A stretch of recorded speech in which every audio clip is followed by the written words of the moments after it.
Here we're going to pick up with the US, but we really wanted to, again, tie this back to where things are on the most basic level. For those that follow Maslow's hierarchy, when you look at it at the very base, the foundation is food, water, safety. And when you look at food, there's so much that comes around with it. So when you look at the different households, obviously the people that are making $50,000 and more have seen an increase in their spending on groceries. And a lot of that is not because of volume, but just to try to keep things stable. But the lower income side is continuing to dwindle and continuing to weaken. And again, that's a problem, especially when you start looking at, well, how do you supplement? Well, you supplement by going on food stamps. You supplement by going on these different programs that are available to us that, as we talked about in the previous segment, aren't available in some of these other areas, as we've seen some different subsidies get cut. And it's no surprise for people that have those little children at home with the little mouths to feed and the little monsters that the share of respondents who said they often sometimes did not have enough food to eat in the past month, those with children at home, you're seeing it grow. And this is post-COVID. So we already saw a bump between pre-COVID, post-COVID.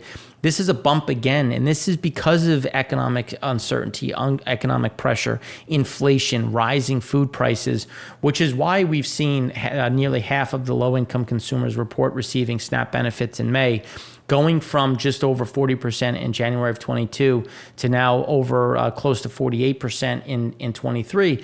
We see that getting worse at this point in time.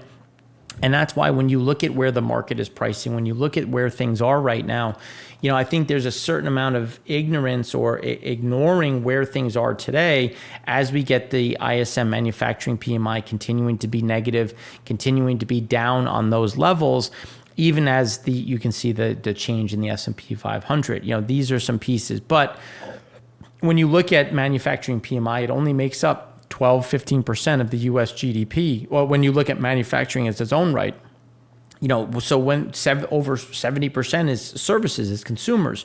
So while this is bad, you have to look at, okay, well, what is driving the other pieces? Well, it's consumers. If you're struggling to afford food, if you're struggling to afford, the basic necessities, are you really going to go out there and go stay at a Marriott? Like, are you really going to go to Six Flags, to Disney? Like, these are things that get pulled back first, which is why we see that continuous tightening. Now, this is just for today, just because we don't have some of the charts and I was running a bit tight on time. But we just wanted to touch on different pieces. Continuing claims dropped a bit. Initial jobless claims right in line. Unit labor costs are still positive, as we've seen. But it's when you look at service PMI, it was expected at 52.4, came in at 52.3. Composite right in line at 52. So again, still expanding, just at a bit of a slower backdrop. And then we'll look at ISM in a second. Factory orders remaining fairly stable at 2.3%. Durable good orders a bit below estimates, but still 4.6. A bit of that positive, which is the carryover that we've talked about, because we did see some manufacturing get a little bit better, only because you can only not order stuff for so long. You still need product. You still need stores to have stuff in it. People are still spending. They may not be spending what they were, but they're still spending. So again, this is just gonna get a bit more lumpy as people try to manage that inventory. When you look at ISM services index, it was expected at 53.1, came in at 52.7, but prices paid last month was 54.1. This month was 56.8. This is not what the Fed wants to see. You're seeing a reacceleration and this is for service prices. This doesn't even really impact to the same degree energy prices. We've seen, I think in July, we saw prices of gasoline go up on average 18 cents. It's up on a percentage basis, almost 28%. That's a real number in July, and it hasn't stopped. Now you have Saudi, which has increased, or I should say maintained their cut into September, which is only going to keep prices elevated. It's only going to stress things further because they're taking medium sweet and heavy sour out of the market, and that has a very high distillate cut. When you make distillate, and just rough math, obviously it can fluctuate, 1 barrel of diesel creation makes 2 barrels of gasoline. If you can't make the diesel, where is that going to go? How is that going to shape things? Where are the volumes going? We keep seeing some creation of gasoline But diesel's a huge component of factory orders. So now as we see prices go up, that's only going to put prices higher on the manufacturing side. And again, you're going to see a reacceleration of some of that inflation, which they don't want to see. Employment still expanding, but at a much slower pace, with new orders also slightly slowing, but we're going to cover a bit more of that in the next two segments. U.S. ISM prices paid, while on a small move in the grand scheme, the rebound in prices paid index in the ISM service gauge is bad news for the Fed, particularly following the signs of robust labor demand so far this week. So again, you've seen manufacturing prices actually turn back up, still contracting, but turning back up. And now ISM services also turning back up. Then this is what we talked about earlier, and this is why we bring this chart back into focus and why core CPI remains sticky. Years to and from the peak of core inflation, it doesn't go down quickly. And that's what we've been trying to highlight. When you look at the peak in May of 1975, it did not go down quickly, and it actually reaccelerated, which you can see here in that purple line, which is that 1977 line, which is what we've been talking about so much. The 70s is really where we've seen this play out before, where they cut too soon. And that's why we bring this chart back into focus, the one that we showed earlier, on how the first 2 years, you have year over year, you have easy comps, you get this, oh, the rate of change is slowing. Then you look further out, it's like it is not transitory. It becomes a much bigger sticking point, which is why the Fed wants to get after and focus on maybe we shouldn't cut too soon. What did we do wrong previously? And the universal answer has been cut too early. And I think you're going to see that really start to play out. And that's really where we're going to see some of this biting. Now, the problem is when you look at the trust in the U.S., because we continue to run a massive deficit, you continue to see this tightness when you look at Social Security, highways, Medicare. A lot of this, and I'm sure we've heard this all before, as we've seen it multiple times, there is a problem with how we are spending and where that spending runs out. U.S. state and local income tax receipts have had a massive drop, which again is not surprising given the amount of tax benefits that have been rolled out to try to protect small businesses. It continues to show this stress point, but these states need to, remember, you can't run a deficit as a state. So that means that you have to balance this somehow. So if you start cutting state programs, well, what does that do to federal programs? Does that strain them further? What do they pass down to maintain some of these grants? Which is why U.S. state and local governments just experienced the worst decline in income tax revenue ever recorded. This was the second steepest year-over-year percentage decline in history, with only the great financial crisis worse.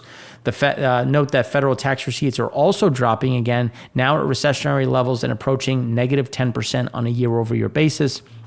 Clear indication of the continued fundamental deterioration of the economy, which sharply contrasts, obviously, overall financial assets that remain inflated.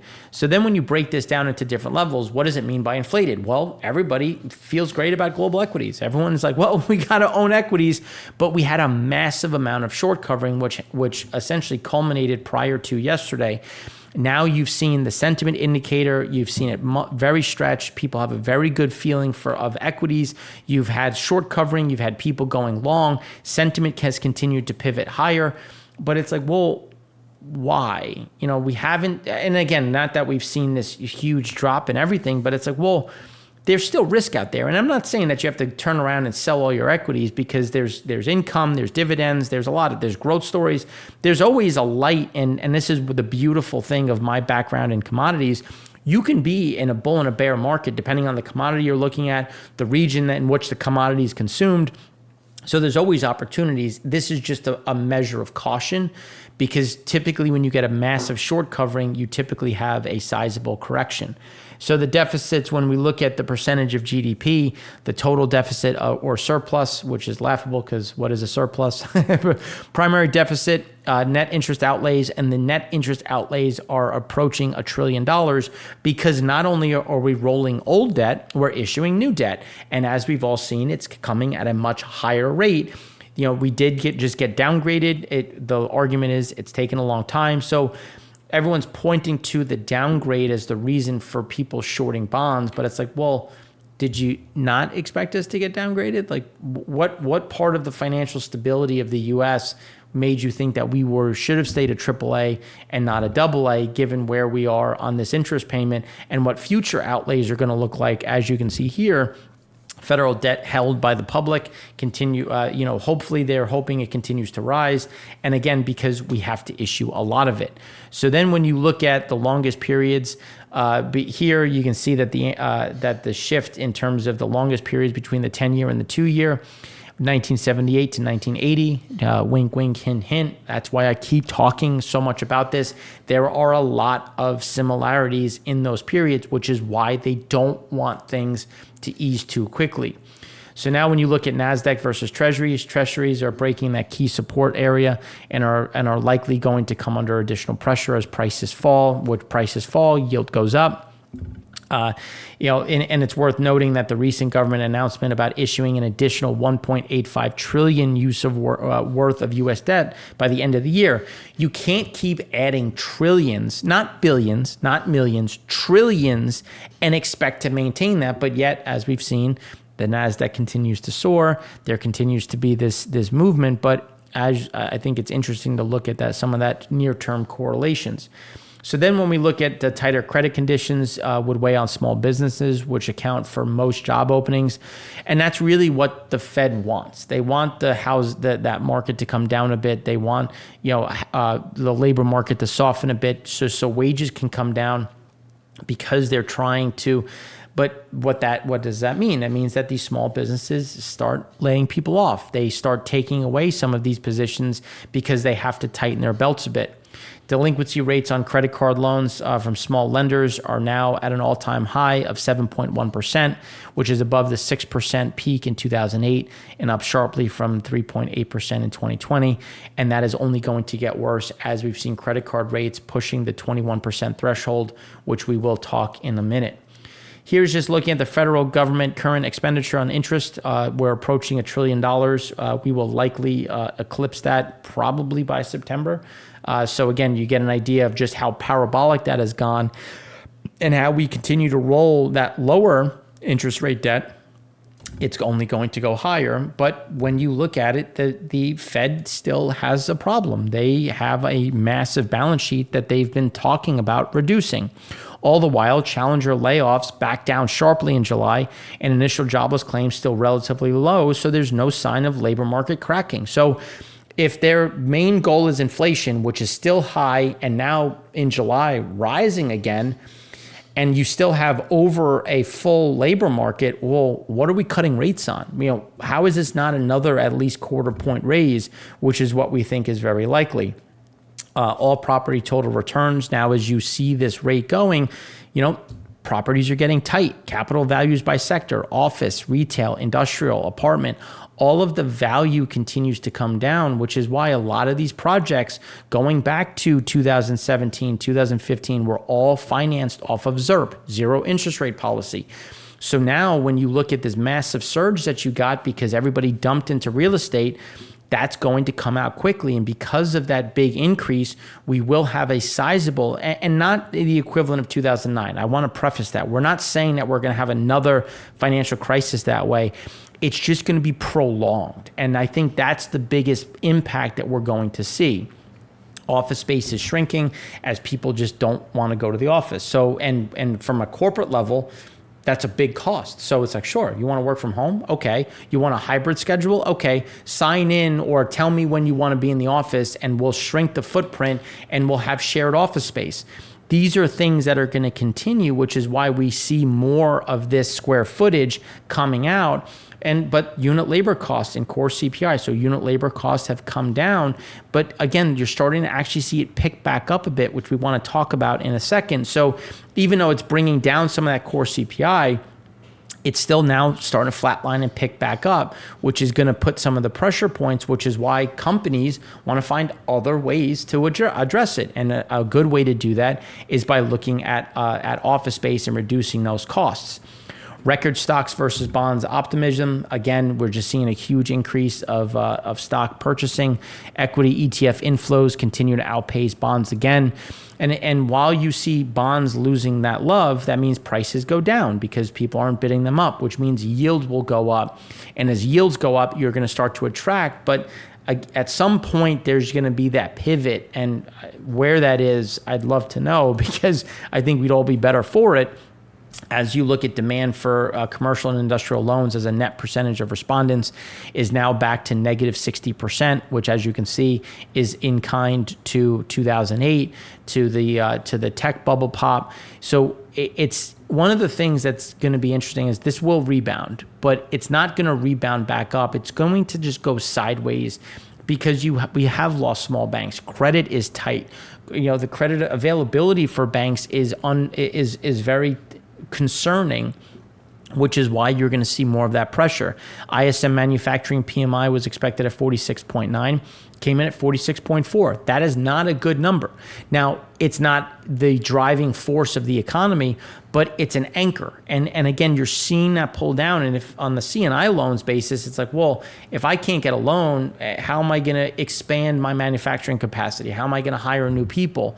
And there is still an impact to that, which is going to be felt throughout the economy. And then new orders, it bounced a bit, but still in contraction at 47.3. Prices paid came down from 44 to 42.6. That is a positive. But as we've been saying, as diesel prices have gone back up, gasoline, energy costs, this is going to pivot not so much into expansion, but just kind of sit sideways and not really contracting nor expanding. But on the service side, that will expand, and that's going to pressure, especially because, as we said, manufacturing is only 10, 12, 15% of the economy. Services is 70%. So that is going to have a massive impact on that pivot higher versus this coming down. Now you look at domestic equity fund flows. Again, you've seen a net increase in net flow throughout June. That really created that pressure point where you did see a massive increase in equity flows and short covering, and because of that, you saw vol get absolutely smashed. This is showing that the cost of buying a put has fallen to the lowest level on record. There's a lot of ways you can say, well, it's not really quite the lowest when you factor in inflation, all the other things, but it gives you an idea that vol got crushed, which just meant that nobody decided they wanted downside protection. You saw people selling puts, buying calls. Everybody was positioned for the upside, which again shows some of that exuberance. And just putting it all together, when you look at the ISM manufacturing and U.S. GDP growth, you're seeing that anchor. So lower than expected and below the estimates derived from the U.S. regional PMIs, the divergence with GDP growth, but also the returns on equities and bonds remain striking. And that's where we do see, again, some of those headwinds. And it's important when you look at the regional side, because the regional is always going to be lumpy, but you put them all together and you get an idea of where that trend is. The regional manufacturing PMIs point to an ISM of 48.1, up from 46. Several macro leading indicators suggest the upside for the ISM is limited. There is ample downside based on the historical relationship between the S&P 500 index and yields should decline significantly here. And as we said, we came in at 46.4. The estimate was at 46. So, was at 48.1. So when you look at the official number, it was slightly worse. And as we've talked about with the regional side, it's all a matter of timing. What is that snippet in time that you're taking? What is the region really known for? So again, that's why there's a correlation, but there's always a bit of a regression. But you're getting an idea that it's still showing we're in contraction. Imports normally don't decline unless you're in a recession. And as we've been saying, imports are leading indicators. And here are imports moving down once again. Construction spending, fairly flat. U.S. private construction spending on the residential side is picked back up as we've seen some costs come down.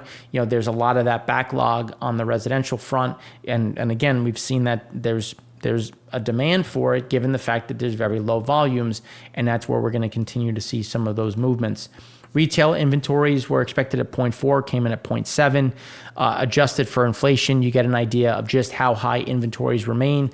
And it's a mixture of, some of that forward buying that we talked about, which is why, even though we said new orders on the manufacturing and industrial side have gone up, it's going to start coming back down because people have now taken delivery of their inventories and buying hasn't really gotten much better. So again, that's going to push things back a bit and slow things down. Then when you look at employers are still utilizing signing bonuses, it's just they're still trying to get people coming through. Signing bonuses are declining slower than wage growth because it's still hard to hire. And they have to incentivize people. And the easiest way is to offer that signing bonus. Now, they'll give up some on the wages, but again, some people need that money up front given the cost of living.